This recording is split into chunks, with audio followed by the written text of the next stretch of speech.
Excellencies, the effects of climate change are etching a deepening and more devastating impact on our lives.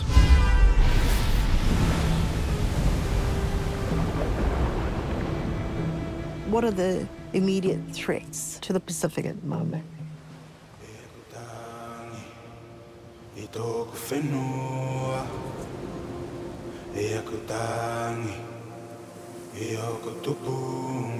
Tropical cyclones, droughts, sea level rise, saltwater inundation, loss of life, and loss of livelihoods. No one wants to walk out the house because they feel like, someone might be dead.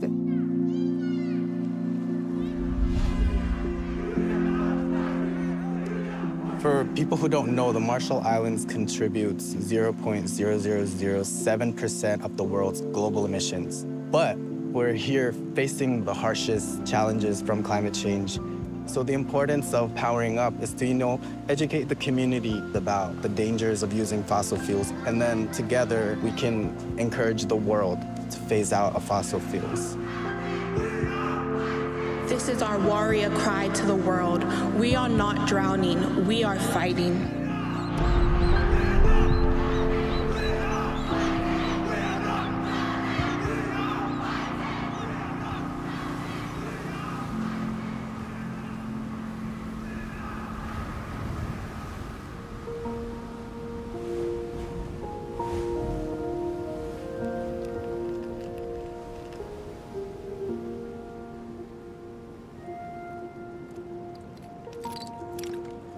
A Samoan saying I grew up on was, "A longotai ua longouta." What is felt towards the sea is felt towards the land. A lesson in the connection between the coast and the land, between west and east, and all our islands to each other. It teaches us that we are all connected, ocean, land, and people.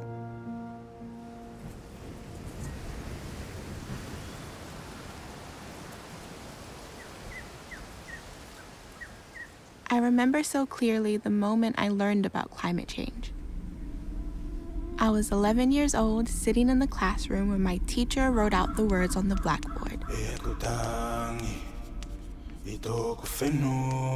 He started explaining all the main things. It's human-caused, carbon emissions are being trapped, it's warming our planet, ice caps are melting, sea levels are rising, and our climate is changing. Which means islands like Tuvalu would be gone within your generation, he said. The planet can't keep up with global warming. And even as a child, I knew we were in a crisis. Low-lying cities, especially Pacific Islands, those people will have to be relocated. It was at that point I dedicated my life to climate work. I began in my own backyard with school projects that grew into community projects. And through it all, my family has been my village and my anchor. She believes so deeply in her cause as a climate activist. So as her family, we thought, look, we really need to get behind her. So it's been as much her journey, and we're kind of like the passengers as well. So we've had a bird's eye view. Everything I do is going wrong? My family's support gave me the confidence to reach outside of Samoa. This is where I met the Pacific Climate Warriors that taught me the mantra, "We are not drowning, we are fighting." In full belief of this mantra, I've stood on global stages to bring attention to the crisis unfolding in the Pacific. If you're here today, you know what climate change is doing to us. You don't need my pain or my tears to know that we're in a crisis. I don't actually believe that the climate crisis is the end. I actually believe that it's the beginning of an environmental renaissance. Only when we row together can our voyage withstand rough seas. On this voyage across the forgotten Pacific, we will meet my fellow warriors and friends who are leading the fight to adapt, rebuild, grow, and save our islands.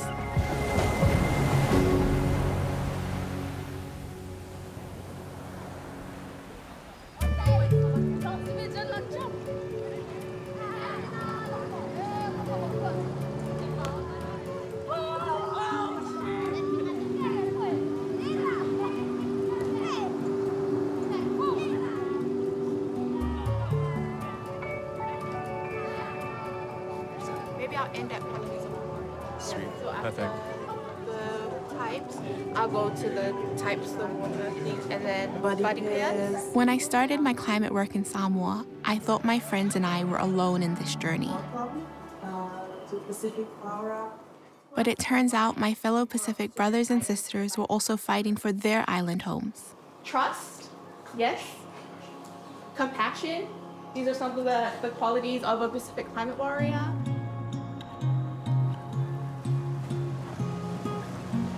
As I grew up and I started understanding climate change, I realized that the very same thing that had nourished my family for generations, the ocean, could now potentially destroy us. Growing up, over the years, I've seen the beach receding. And it just scares me because I love my country and I love the people here. And it just inspires me to, do what I can as a Kurumadil youth, to help the islands and the people. I do want my children to experience the things I've experienced, to see the fish that I see in the ocean,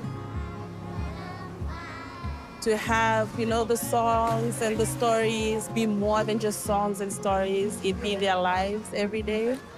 I want that and more for them. We were bonded by our stories and driven by the call of our islands to take action. We built our movement in the islands, first and foremost. Then 6 years ago, we had a need for young Pacific Islanders in the diaspora to show up for the climate movement. We decided to tell more deeper, more nuanced truths as people that were doing everything that they can to fight for the important places that they call home. Over the past decade, our movement has grown from a tiny handful of islanders to a network of 19 teams with around 1,100 volunteers. And one thing remains at the heart of our movement: our love for our islands, our ainga, our vanua, culture, and legacy.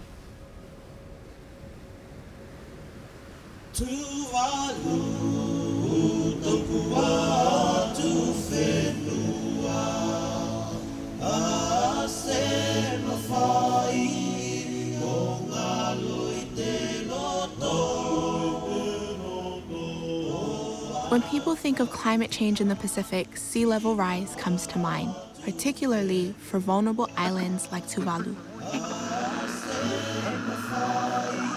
Climate change and sea level rise are deadly and existential threats to Tuvalu and low-lying atoll countries. Although there are many ways to describe the spirit of Tuvalu, it has been most famously labeled the sinking island.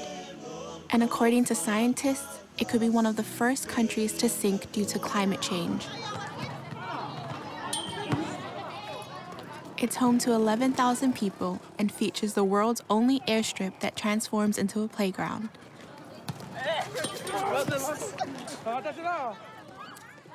But this space is also a sinister reminder of how the land is being eaten away on this island.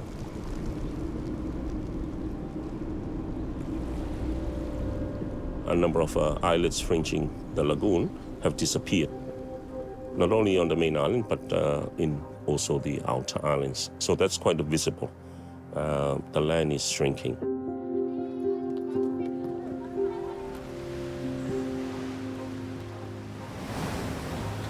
Our fisheries are also being affected because of the impact of climate change, but also our livelihood in terms of the crops that we survive on. The seawater just infiltrate our land and coming through. So that destroys our crops and our vegetation. And the severity of intensity of cyclone have continued to affect our infrastructure and our residential homes for our people. We have extreme drought, and water availability is a precious commodity. Here, climate change is not a distant threat, but a daily reality. It's not hard to see that the rising sea levels are consuming their ancestral lands.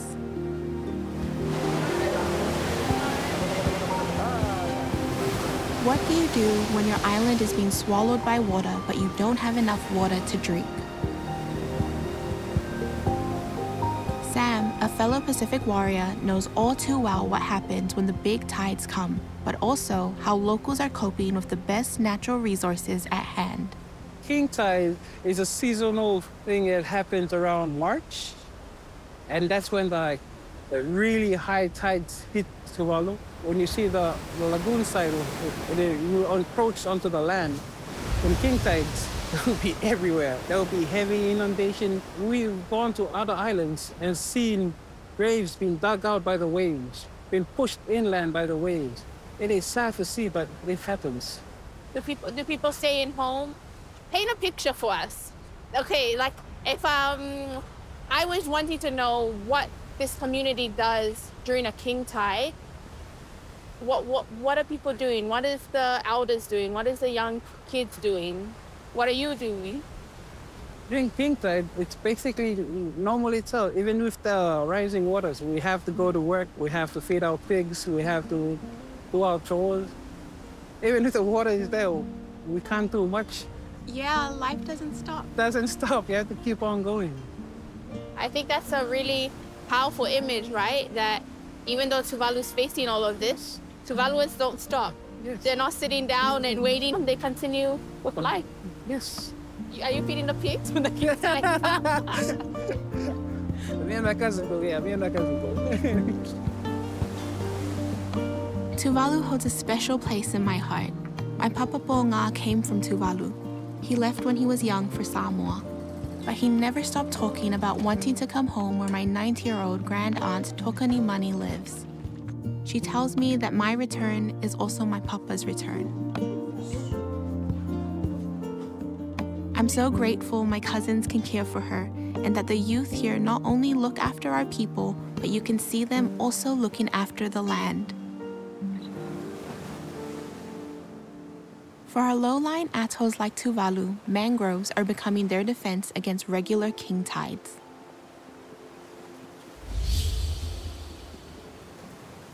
Their thick trunks and tangled branches soften the strength of incoming waves, while their root structure helps bind and build soil to prevent coastal erosion.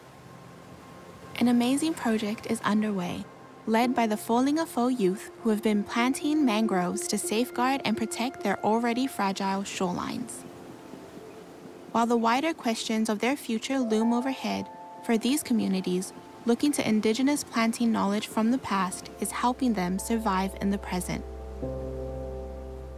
So you usually get them when they're seedlings, and they'll divide them into groups, and then they'll plant them. And can you plant mangrove seedlings anywhere in Tuvalu? Sadly, no. You need this type of soil, like marshy type, and it'll be protected. And what's the difference between like a mangrove system like this as, I guess, wave break and a seawall? So mangroves, as anything natural, will be better, but they only dampen a little. It will take maybe 100 meters or so of mangroves to really stop a strong current. Man-made structures like seawalls that will stop the currents, but it will slowly dig away the sand around it and beneath it. So it's not really good environmentally. And what's the importance of eco-based solutions for small atolls? They are a habitat for small fishes and crabs. There's a lot of crabs running around and will help the inhabitants of these places food-wise. I'm so inspired by communities that come together like this to try and find local solutions when the bigger picture must feel so overwhelming. One question that weighs heavily on me is, what happens if the waves get worse? A king tide has inundated the Pacific island of Tuvalu. If the sea level rises to a point of no return. Powerful waves eroding beach sand, dumping debris on the roadside. I am left thinking, what will my great aunt Tokanimani do if her home becomes fully submerged?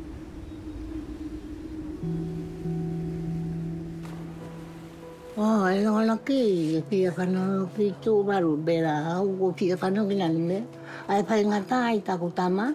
I take them up and Natakuitama, Kiatino Icone. They are out without Pidone, Hakora, I see a panel of the cooking. The elders may choose to see out their days on the island, but the younger ones may need to prepare to migrate. There are now migration pathways to Australia with the recently signed Falepili Union, which allows 282 Tuvaluans to move to Australia each year. This agreement holds Tuvalu to a security relationship with Australia rather than any other competing superpower in the Pacific.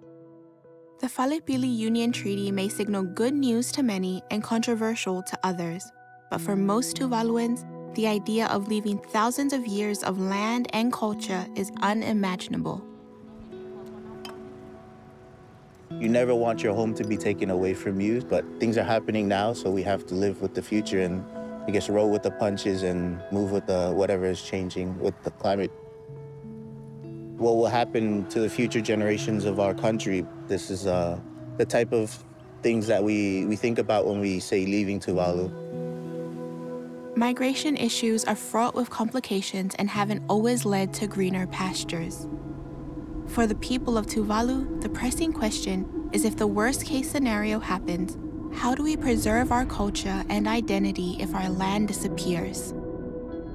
We have a Digital Nation initiative as an alternative innovation to what might happen to Tuvalu, having a digital platform to maintain and preserve our statehood and sovereignty and our cultural heritage.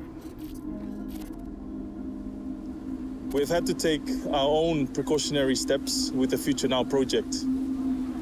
As our land disappears, we have no choice but to become the world's first digital nation. Islands like this one won't survive rapid temperature increases, rising sea levels, and droughts, so we'll recreate them virtually. Our culture is intricately linked to land. Given the small land mass we have, any erosion or our land being taken away, that's affecting our cultural way of living.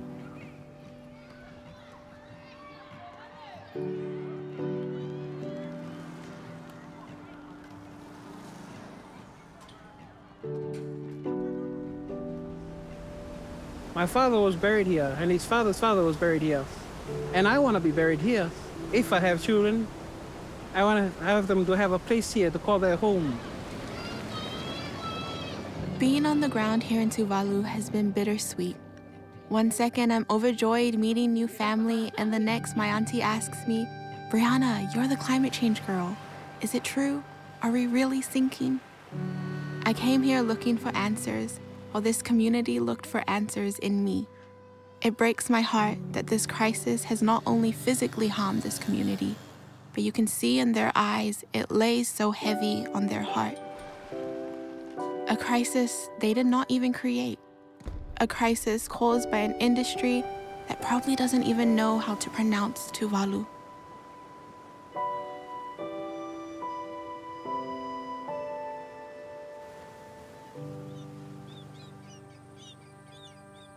As Pacific people, we all know generally that the frigate bird is a sign of impending storm and cyclone. The science actually validates what our people have already known for generations. Now, the key issue, of course, is the level of greenhouse gases in the atmosphere. Greenhouse gases trap heat in. Despite contributing minimally to global emissions, Tuvalu and the rest of the Pacific find ourselves bearing the brunt of the climate crisis. The hand that feeds this crisis is the fossil fuel industry.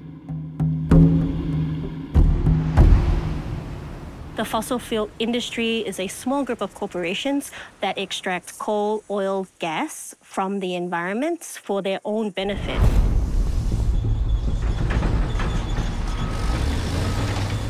These industries profit billions by selling products that meet the world's energy demands for transport, heating, and electricity, crucial for daily activities. In 2018, we got some stats that 89% of greenhouse gas emissions are being produced by the fossil fuel industry. On a basic science level, extraction and burning of fossil fuels creates greenhouse gas emissions. These are being trapped in the atmosphere. They're driving global warming. So our planet is warmer because we're being enveloped in this layer of greenhouse gas emissions that's trapping all the heat inside. Rising temperatures cause a wide variety of changes. One of them is sea level rise. Not only does water expand in heat, but we're also having the melting of the polar ice caps. That's driving sea level rise at an unprecedented level. And so you have our coastal areas that are being eroded because the sea is rising higher, but there's also a more imminent risk through king tides. Not only is it getting worse, but they're more dangerous. The highest wind gusts ever recorded, crippling many small island nations. Though you are concerned about saving your economies, I'm concerned about saving my people. Wind speeds of more than 340 kilometers per hour. The Pacific Islands will actually probably disappear. For the monitoring equipment was completely destroyed.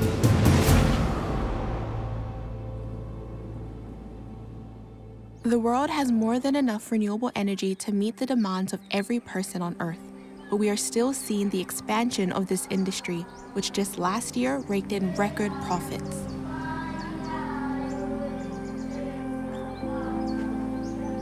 I grew up learning that forests are the lungs of the Earth, absorbing the carbon in our atmosphere. But what I didn't realize is the ocean is also a crucial player in this carbon cycle. Spanning 70% of our planet's surface, she is the largest carbon sink on Earth, but also the most forgotten.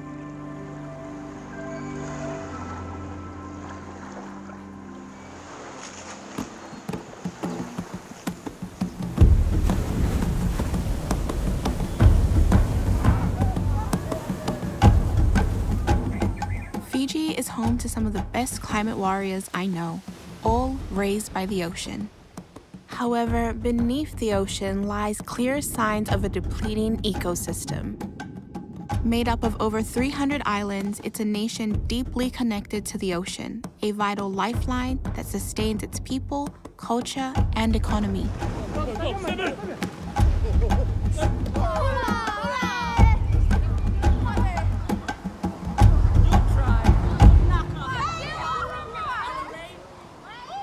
The reason why the voice of the Pacific is so important is we are custodians of the largest ocean. And so we have a huge responsibility to that ocean. Just as that ocean feeds us and sustains Pacific people, we have a relationship with it because that's our identity. I spent most of my childhood on two islands, Bau Island and Seroa Island. Just every day waking up to the sea, having to cross the sea, going out to sea to get food, playing by the sea, you know, like everything was always around the sea. You just can't help but look at her and think, this is part of me, this is my family, this is something I should also be protecting and loving like I do all of my family. You're very strong right now. For the people of Fiji, the ocean has been a source of life. Now the life of the ocean is depleting as it's being polluted, warming drastically, and expanding at unprecedented rates.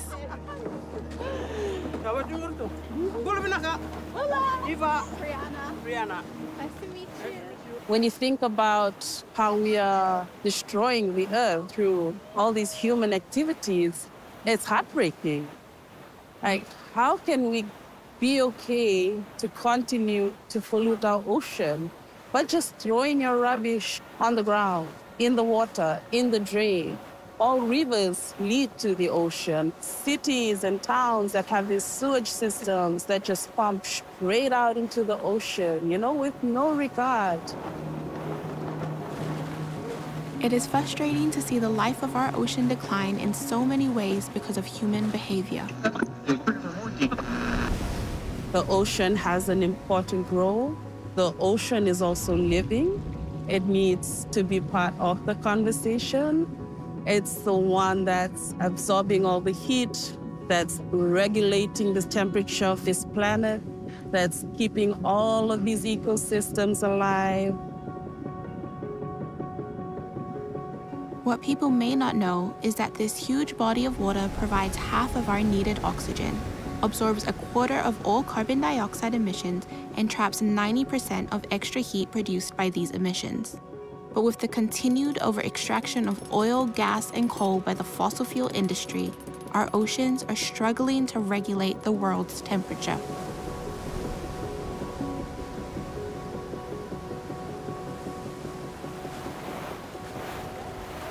When you think about the ocean, there is a certain temperature that it's at that makes it a livable environment.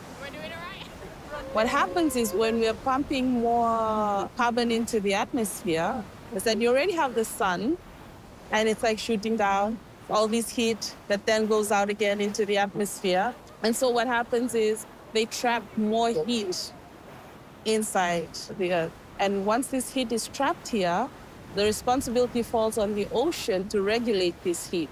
So it starts absorbing it, so it's not too hot. And as it is absorbing, it becomes warmer.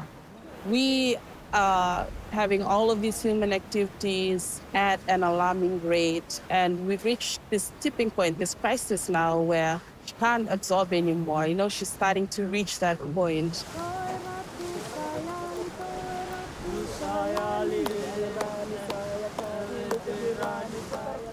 The forests are trying their best.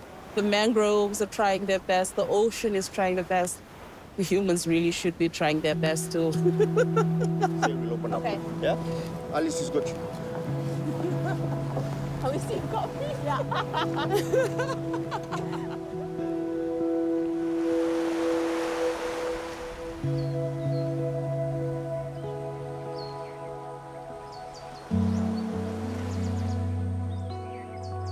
But communities aren't just sitting by doing nothing.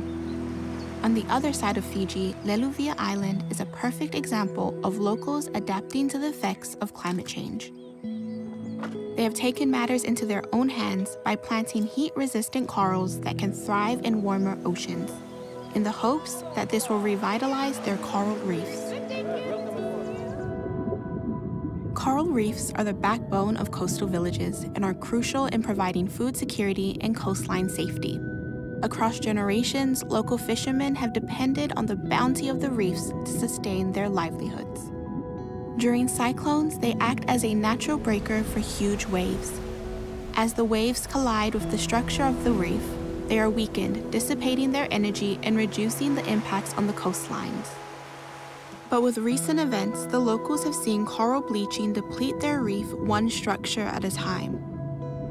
Coral bleaching is when coral structures get stressed and expel the algae living in their tissue, causing the coral to turn completely white. The algae is what gives the coral its beautiful color.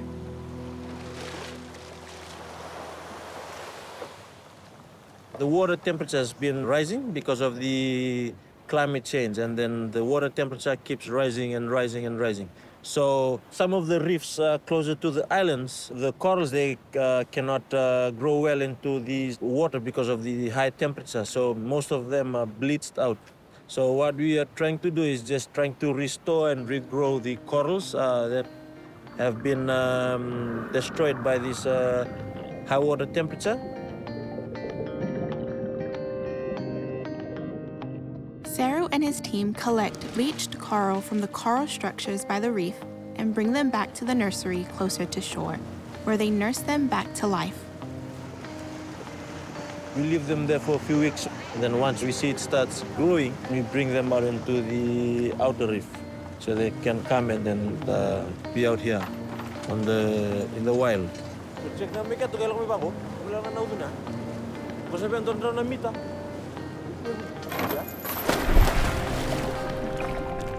Saru's regeneration spot is the Garden of Eden. The corals flourish in the Garden of Eden due to the currents, which not only provide nutrients, but also maintain cooler temperatures essential for their growth.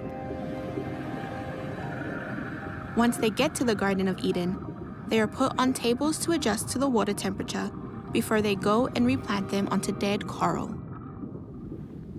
When it's time for us to go transplant them, you can just go and fit it in between the rocks or dead corals, and then from there, it'll start growing back up again. Seeing the corals so bleached is really scary, but the message is more clear than ever. We need to act faster to save this precious ecosystem. In a recent restoration project, Seru and his team discovered a resilient coral species. I like to call this the pink lady, okay? So during the bleaching season, they were the one that survived, one of the few species that survived. We will try to plant more of them so that in case the water temperature keeps going up, we have more of these heat-tolerant corals. It is encouraging to see that despite destruction of coral reefs, these living organisms are still trying to be guardians of the ocean. They are teaching us just how resilient our natural resources are.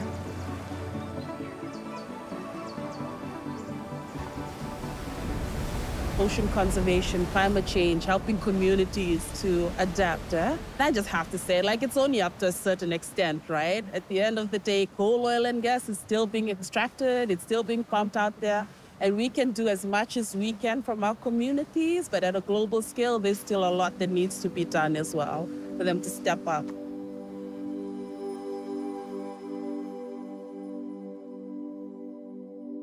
For generations, our connection to the land, ocean, and sky has been one of respect. With a tradition of taking only what we need, following in the footsteps of our ancestors.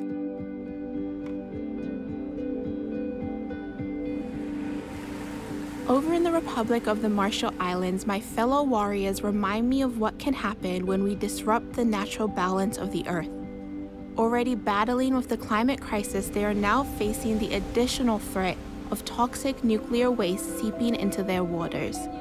Another example of how big countries can destroy little islands.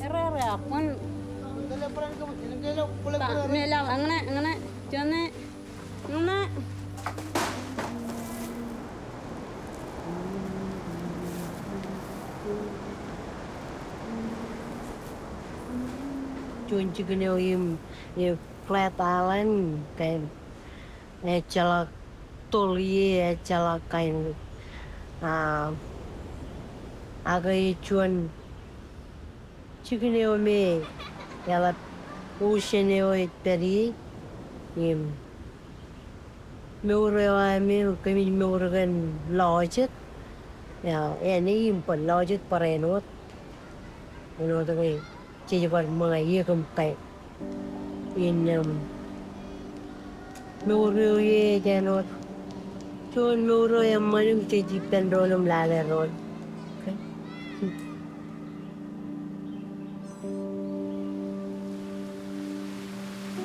The Marshall Islands have been at the forefront of climate action. In 2019, they became the first country to declare a national climate crisis. Some parts are so thin you can stand in the middle of the road and there's ocean on either side of you. We're only 2 meters above sea level. That's about a little over 6 feet, which means that we're really low lying. Even just 20 inches of sea level rise makes a huge impact. This atoll nation is no stranger to facing the damage caused by global superpowers. Between 1946 and 1958, the USA began to test nuclear weapons in the Marshall Islands. And even today, the locals are still dealing with nuclear fallout.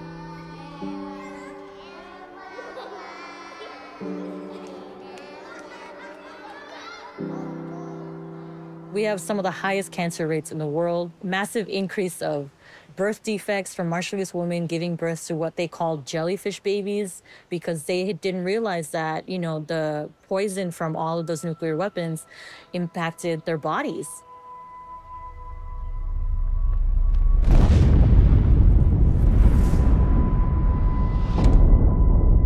We're seen as a sacrificial zone. Let's test nuclear weapons in this country because it's a country in the middle of nowhere. In the middle of nowhere, to whom?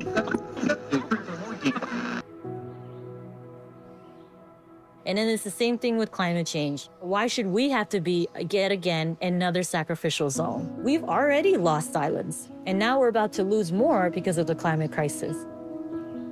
And then you've got Runit Dome. They took one of the islands that was obliterated and turned into a crater.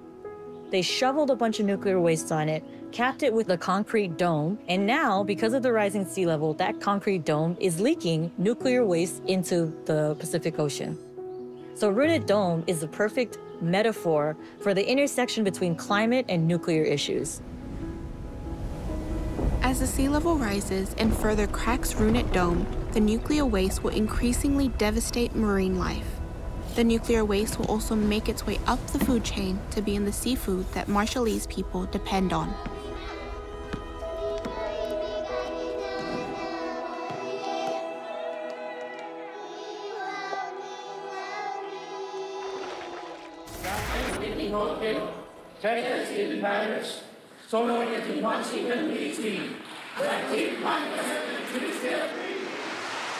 This Pacific nation has a history of environmental justice advocacy. Kathy walks the path that Darlene Keju Johnson blazed. An activist from Ibai, known for tearing down the curtain of silence around nuclear history in the Pacific. My island that is up in the north is also contaminated. I too have 3 tumors in me. Darlene also pioneered a legacy of art and activism, using music to bring attention to issues facing her people. Where Darlene chose song, Kathy has chosen poetry to ring the alarm on climate justice. Dear Matafele Beno, don't cry.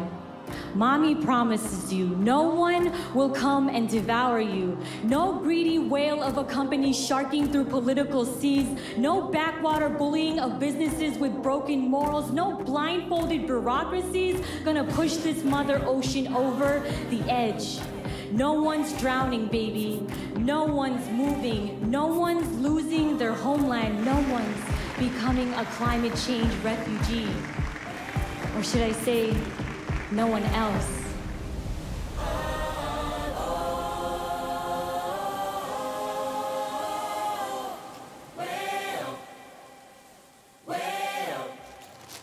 Okay, you got your fruit, your water bottle. I think that's everything.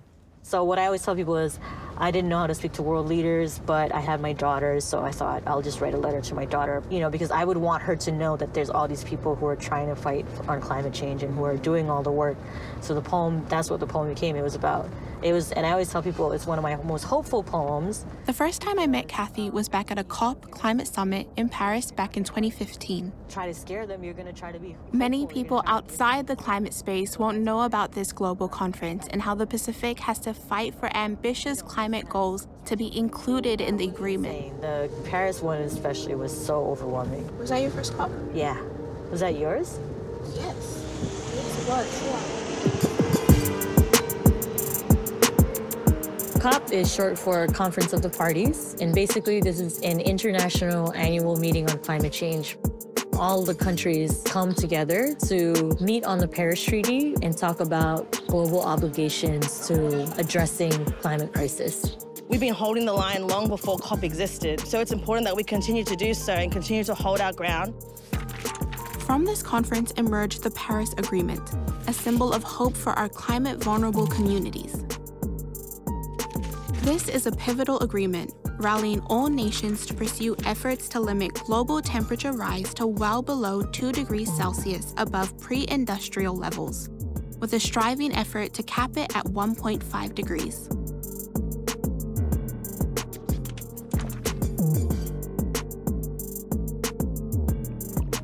The science is clear. Anything higher than 1.5 would mean the end for our small island states and low-lying atoll nations. And for Marshallese, enough is enough. There was this massive social media campaign where all of these Marshallese youth came out with this photo, 1.5 to stay alive. It was really powerful.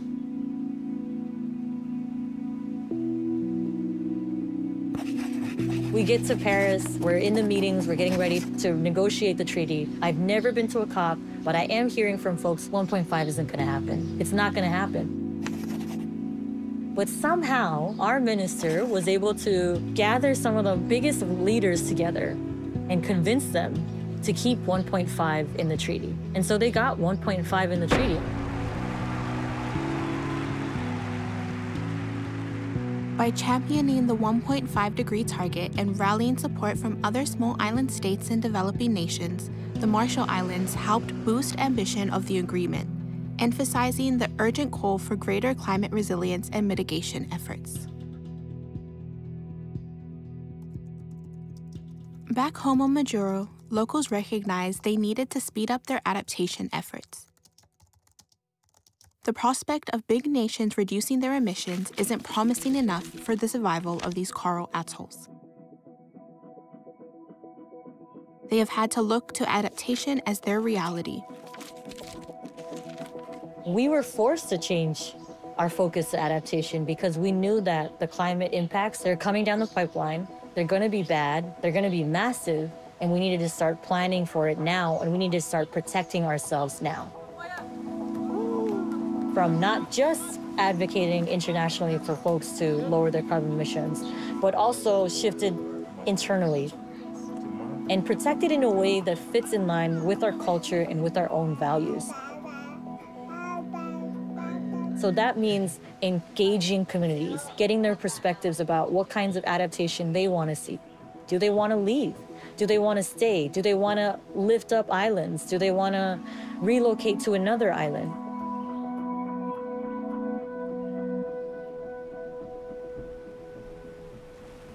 I worked as one of the consultants, going out into the communities and doing surveys and trying to understand what the people are going through. It's weird that we need to have a survival plan, like, just thinking about it. But yeah, a lot of the work that we do right now is just spreading awareness about the adaptation plan and making sure that each member of the community knows what's happening, all the elders who can't speak English, trying to make sure that the language is accessible for all these different people.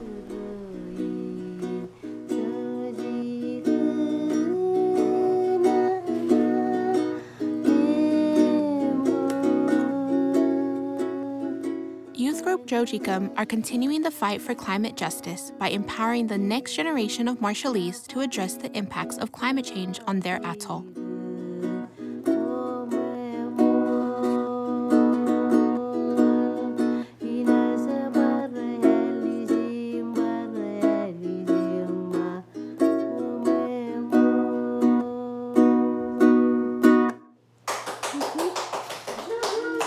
Jojikam means your home or your place, but it's also an acronym which stands for Jojikam Jibang Enioikadab Marorok, which means youth who help the land that is green and lush. We're gonna go around the room and we're gonna say a color that reflects how we feel this morning. Our main focus is spreading awareness and making sure that the youth are aware of climate change, not just the effects and the causes, but also like the science behind it, why it's happening, and what it means for us as the next generation of the Marshall Islands. Either the mural or the runway will need a really strong team. You can set aside a task. We have different programs, like a 3-day after-school workshop with high school students.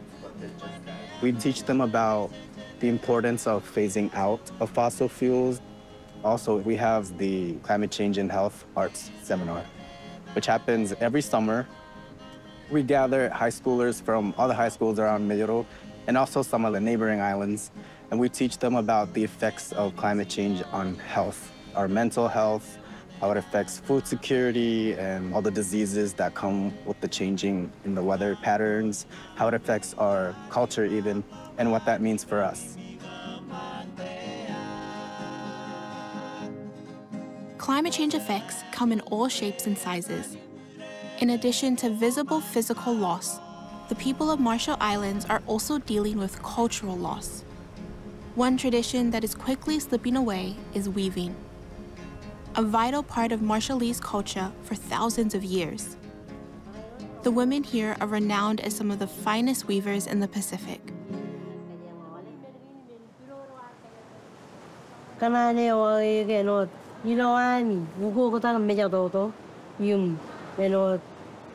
이거 에노다 바이로한 우고다 미자도 직가나인 조기는 왜 에노다 워든 저렌 긴 저발긴 에노 망긴 ngan palale orga cibang ramarong cibang kay kitchenair no kaya barogi minagin punir no unimangam lom kaya ela labretom kay nagin ela laptok cholom ramani minagin chichoy ni perbo chenale nge ramarong mono cibangam no tikpalo kitchenagat parchar balagin argay Ilo menagin punit cicip kanan barang jauh. Lu na mani ben ak eman mani pawe kan gay ngay lore kanan nan la barang ni ngeroar kamane wok chabu wok kemujin kata bay banjak jauh menagin punit neno cunin. Ini mani pa poin cere emja tangan jet island lo matan majelin. Nim katakin barrier. Aku nama ni tak katakin. Oh, pemian tempat camping, cibangan.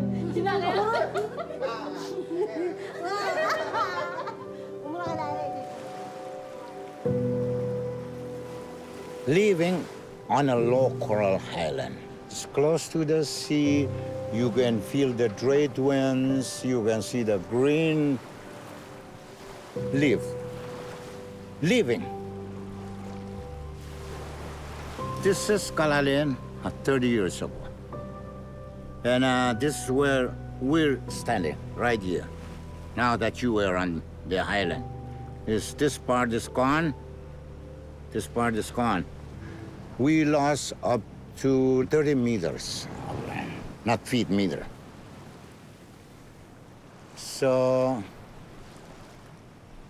I don't know, most of the people, my neighbors, they say, just forget it. That is mean you'll have to forget your way of living, your birth rights and everything that you own. You never can forget that. I never can forget that. But not me. I don't want to move.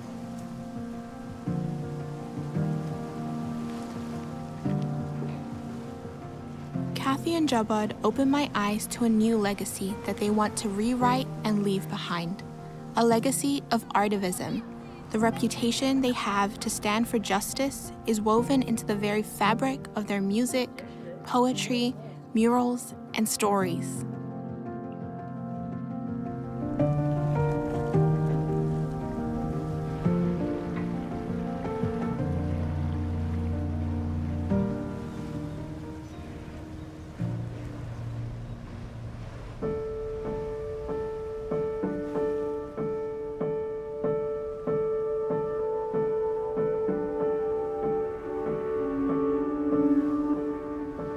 Futuna, for many people, it's a rocky place. Huh? Sometimes people say that Futuna is the rockiest island in Vanuatu. But it's a nice place. When you walk around the island, we have rich soil on top of the rocks. But it's a place where we climb a lot of hills, mountains, and cliffs, including the Latas. We use the Futuna footpath as the main source of transport, so that's where we walk around the island. The remote island of Futuna in Vanuatu has no cars, roads, or much cell phone service. For Iso, one of the first Pacific climate warriors, it's home. I've seen Iso fight for the community here at huge international conferences and protests.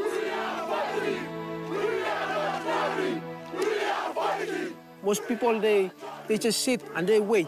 No, we are the front line of climate change. We need to be in the front. We need to be in the front to start building.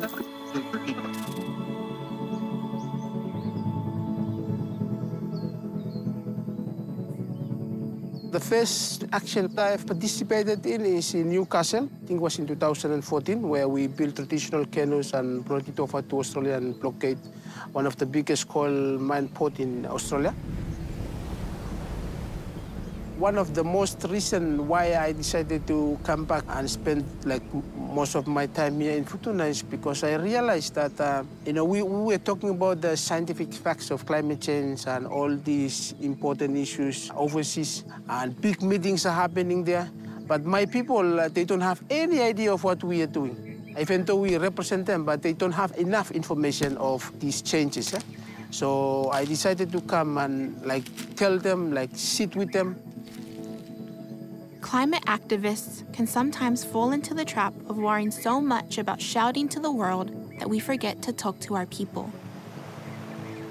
Esau stopped attending conferences a few years ago and returned home permanently to help his community adapt to the increasing threat of climate-induced disasters. We went to Notre Dame in France, and we went to Germany.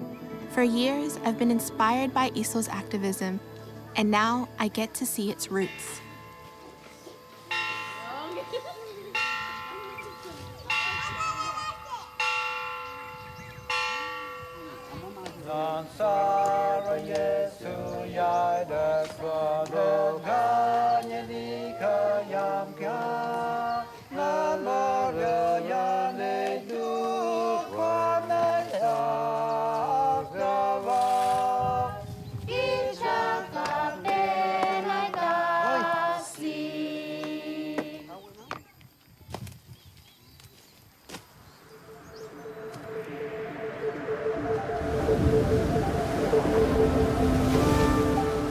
Cyclones are the primary force shaping Futuna. The devastating toll they take, not just on Futuna Island, but across the Pacific region, is reaching unsustainable levels. Recently, we were just hit by the twin cyclone, Cyclone Kevin and Cyclone Judy. All of a sudden, it just hit early in the morning. Oh, man, all the people were shocked, they were silenced, man. No one wants to walk out the house because they feel like if they go to another house, someone might be dead. Both of them are Category 5, 2 days apart. The first in our history that we've received that twin cyclone.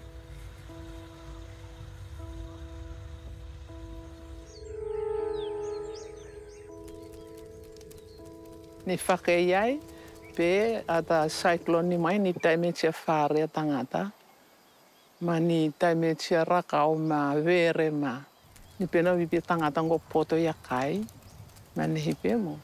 Ma whare ni whasia whare tangata no fo sa. Climate change has done a huge impact in Futuna. We've seen a lot of impacts on the root crops. There has been a lot of newborn diseases that were introduced, especially to the cassava. There's a lot of impacts in the ocean, corals dying, sea level rise. But the most impact from climate change here in Futuna is the landslide. During cyclones, during heavy rains, it pushes the soil erosions inland, and you can see there's a lot of changes, especially with the footpaths. This is the only access for communities, passing message to one village to another. In order to survive this cyclone-prone island, the people of Futuna are learning how to rebuild their villages themselves.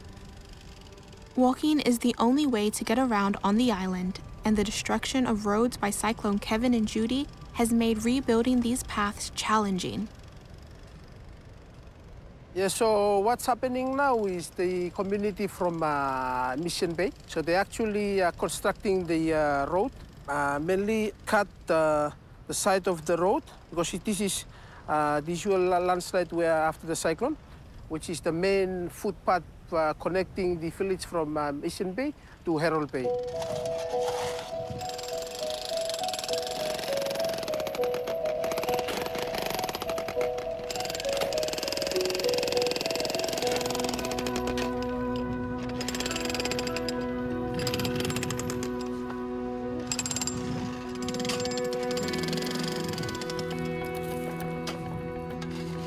They're constructing the road to make sure they have enough space for enough people to walk. and it's safe enough for people to walk, including students who walk over to the other side of the school. That's not the only thing they're rebuilding. They are combining traditional practices with modern materials to strengthen their homes to withstand stronger cyclones. Traditionally built homes, we call it the fare fa. They built traditionally, which is very low. So during cyclone, they can withstand the wind. You will be more safer than when you have a high house, because it can just, blow the roof out during the cyclone. Currently, we're like combining materials, because some of the modern materials, they can withstand cyclones. Like we use cement, we use iron roof to replace some of the bamboo stuff. Because bamboo, when the cyclone comes, you just blew the bamboo straight out from your house. So now they're using iron sheet for wall as well. Here we have our traditional knowledge or history about canoe. It's one of the knowledge that our ancestors passed on from generation. A household needs a canoe for his family. Normally we build this type of canoe because here it is a big sea, so we have to cut 2 logs, piece of wood, where we join them together. In some part of the islands, you see them, they only build 1, but on our island we use 2 because of the sea is very rough.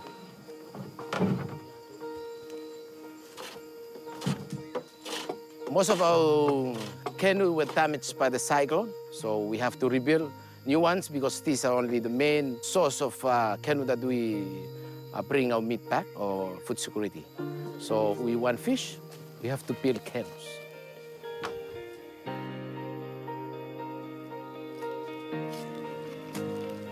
Food is also impacted during disasters, so the 6 different villages on Futuna have been practicing traditional food preservation techniques, reminding us to look to the past to survive in the present.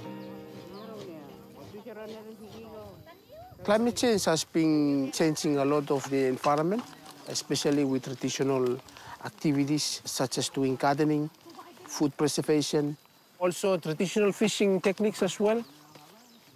We're starting to lose some of these traditional ways of, doing things due to the impacts of climate change.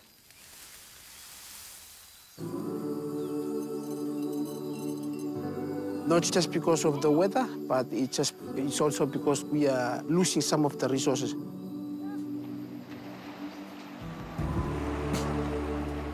Now for fishing, currently they're still practicing how they catch flying fish. They used to catch flying fish a long time before, so it's part of their culture. And they have beliefs that flying fish are the fish that were put there by our ancestors. So whenever there's some practices from the past that belief is still there.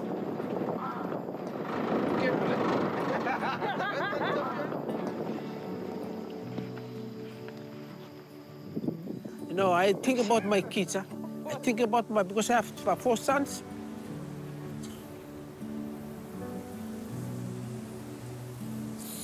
And imagine if, your son's growing up in a situation where they could hardly go fishing, be part of the normal lifestyle that I've been enjoying here in Futuna.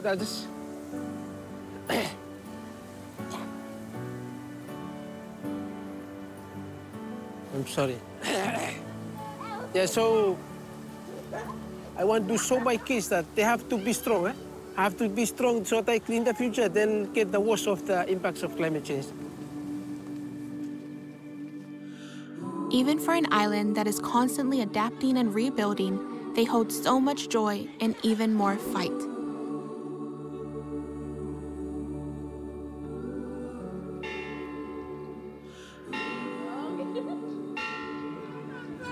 We are fighting!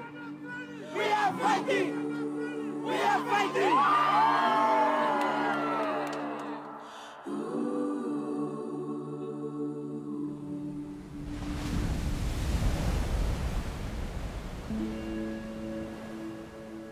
Being with Iso, I am constantly reminded about the importance of our traditional knowledge in times of rebuilding. I am now understanding why there is a resurgence in our Pacific voyaging practices. The more we can get into touch with our past so that we can reset our course for the future is very important to us. What happens if everything shuts down tomorrow? How will we find our way? Yeah? Marshallese traditional knowledge is vital because it is the histories that tell us how to live today to prepare us for the future. It is a knowledge that will help us sustain our livelihood and help us to adapt with the changes of climate and, of course, to provide sustainable sea transport for the people that are struggling. The Utonialo, nicknamed Mama Uto, is one of the 7 indigenous vacas that were built in 2007 to facilitate the voyage of traditional canoes around the Pacific. Since its first sail in 2009, Mama Uto has been 80,000 miles to the west coast of the United States, down through Mexico and across the Pacific Ocean, showing the world that this mode of transport is possible. We promote, first of all, sustainable sea transport. We promote traditional navigation, wayfinding, using the stars and the currents. And we promote responsible stewardship of the environment. So the Uto not only is a sailing vessel, it's also a mobile classroom, education platform. So a lot of the programs we do are done on these decks, and we bring people on board and we talk to them about the ocean. In some ways, it gives them a sense of pride in how our people actually got here. That they were able to sail over these vast miles of ocean with nothing but the stars, the sun, the currents to guide them, brings a pride in our past.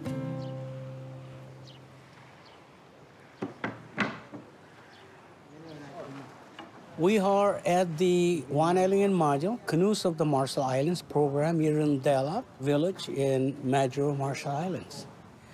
Well, of course, I'm a canoe guy. I'm actually from Bikini. Canoes in the Marshalls, the design that we are known for, was designed on Bikini. I would love to see more and more of our vessels being utilized for sea transport, for educational purposes, open other doors for marine biology, oceanography. All these things are part of the canoe. If you look at any government seals from around the Pacific, you will always see something that have to do with the canoe, because the canoe is the backbone of our culture. Outers like Natani and Alson remind us that our long-term goal of phasing out the use of fossil fuels can be achieved. We know that the Pacific nations have tiny carbon footprints, and because of this, we are calling on the rest of the world to join us in setting up a fossil fuel non-proliferation treaty to at least stop the expansion of the industry.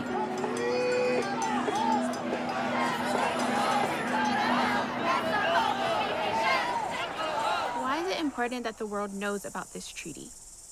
It's important for many different reasons, but I think one of the most important ones is that the climate system, it affects the entire world. The world then needs to take collective action towards addressing the needs of the climate system. That's what the treaty will be. It will be the space for countries to speak to each other and to confirm how we will work together to phase out fossil fuels. The science is very clear already that fossil fuels are the main driver of the climate crisis, specifically the deterioration of the climate system. More countries need to sign on to endorse the treaty for it to be accepted as a legally binding framework. Since its inception, Vanuatu, Tuvalu, Fiji, Solomon Islands, Tonga, Palau, Samoa, Nauru, and the Republic of Marshall Islands have recognized the potential of this treaty to protect their homes and have signed on in support. The treaty can be a win for the Pacific, not only in terms of the existential crisis which our countries face because of sea level rise, but also in terms of our international presence. We are strong advocates for ambitious climate action, but also ambitious ocean action.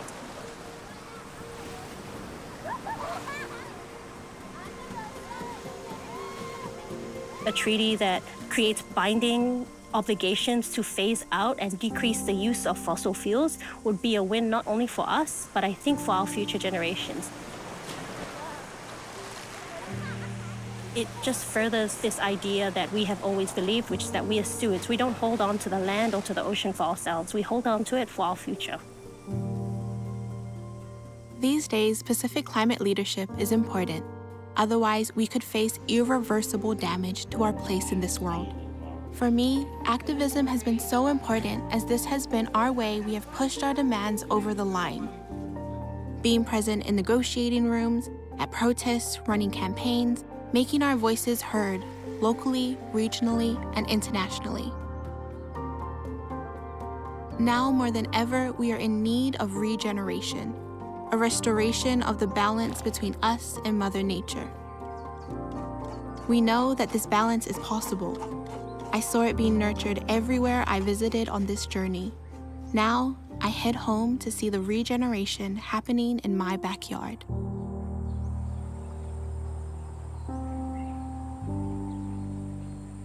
I named my farm Sunshine because at the time I was, in a very dark place, and I think I was just looking for something to kind of remind me that what I needed was a little bit of sunshine, and that it was okay to start again. For me, regenerative agriculture is thinking about what you're growing, not just going out there and getting the latest trendy crop that everyone is growing or someone else is influencing you to grow.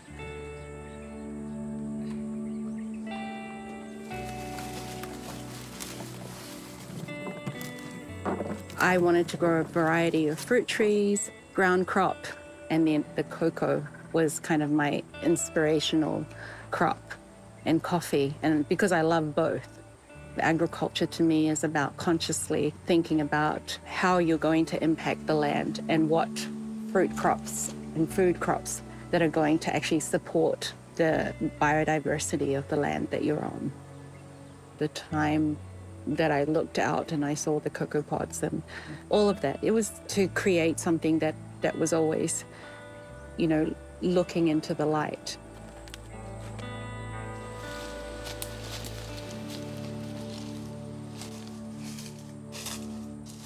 You want these out? Yeah, that'll be good. Just want to, oh, look at that. So, Flores, what is regenerative agriculture to you? Wow.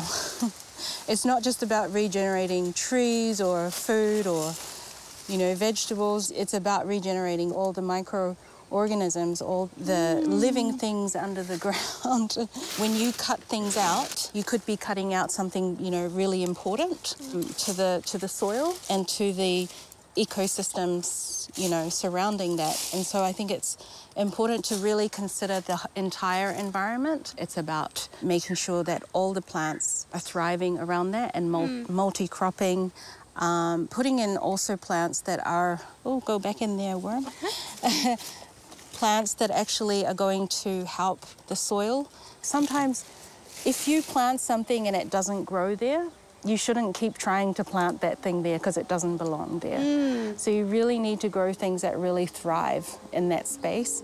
It's actually good because it's just been planted, it hasn't been watered yet, so just to put a few leaves just to keep it cool. Flores teaches us that while the sun still shines on our land, we still have hope. There is time for regeneration, and our Pacific communities have the mana to persevere. There's still so much work to do, but I have faith in our ability to do it because of our emerging young warriors. All the warriors you have met on this journey are just the beginning. Each day, their teams expand and more world changers are born. I've been blessed enough to experience all of the fruits of the labors of my ancestors. At the end of it, this is a tree that I'm planting that I'd never be able to enjoy the shade of. and that is okay.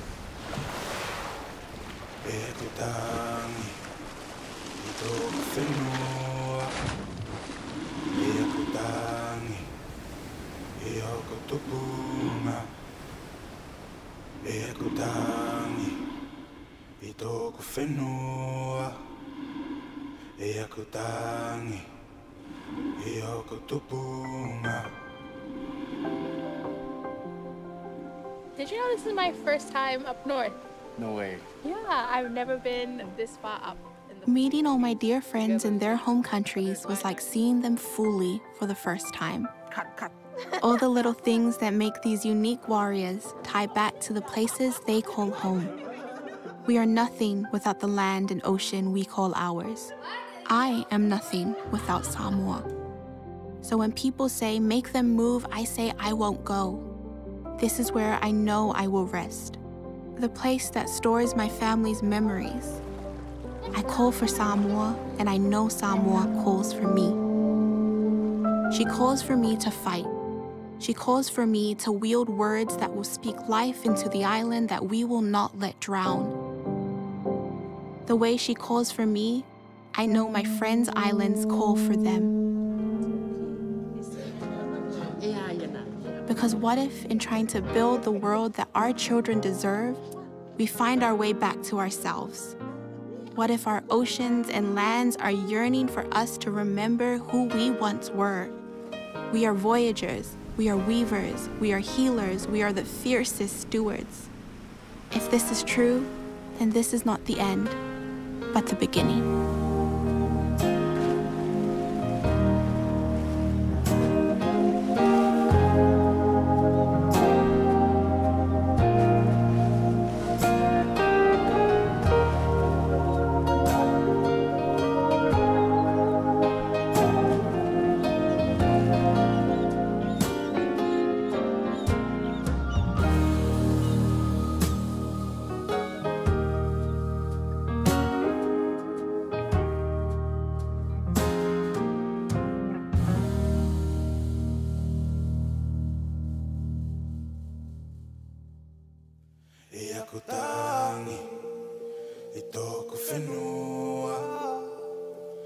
Kutangi, iyo kutupunga.